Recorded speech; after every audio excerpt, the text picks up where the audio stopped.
So the currently available patient assistance programs offered by either pharmaceutical companies directly or through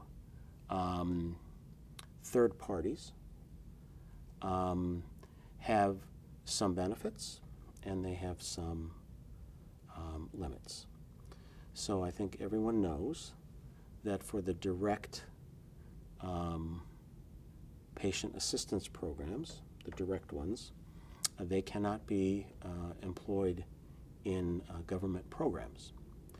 So Medicare beneficiaries, for example, and under classic Medicare, patients are at risk for 20% of the cost of care. There are very few seniors in America who can afford 20% of the cost of some of these new therapies. That is just insane. Now that's only about 15% of the Medicare population because everybody else is either in Medicare Advantage or has got secondary insurance that defrays some of that. So Medicare is a particularly sensitive area that we need to think about as we think about whether patient assistance can actually help them. Now, they are able to tap into patient assistance through foundations, for example. So my friend Alan Balch, Patient Advocacy Foundation, has done great work helping patients get access to drugs, getting seniors access to drugs. There is sort of this undercurrent, though, this concern that patient assistance programs somehow inappropriately support the high pricing of oncologic agents.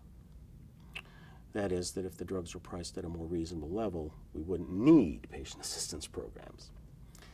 That's a cocktail party argument.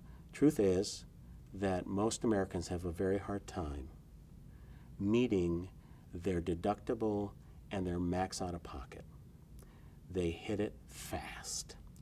And most Americans, even with that statutory limit of whatever it is, $6,600 this year, they have a very hard time meeting that. And we need to be sensitive to that. And the cost of cancer care is out of reach for a very high percentage of Americans, irrespective of patient assistance programs by pharmaceutical companies. And that is a very, very sobering thought and something we should reflect on. So getting the word out about how we can help our members, our Aetna members, to finance the cost of their care, get access to the care,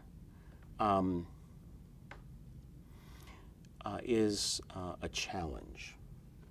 Our nurse case managers are educated on the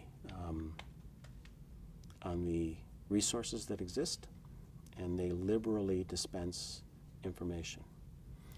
It's been my experience, though, that this is generally not thought of as a payer function.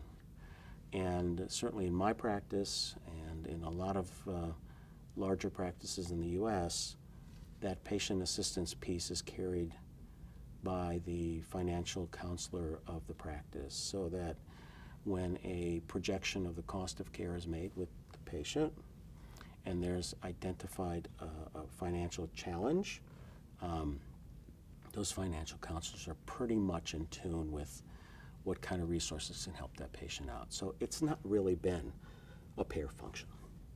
I think it's a mistake to become intimidated by what we perceive to be practical hurdles to getting the best care for our patients. Ultimately, all of us, irrespective of whether I'm an oncologist or a payer, are committed to making sure that we get the right care to our patients.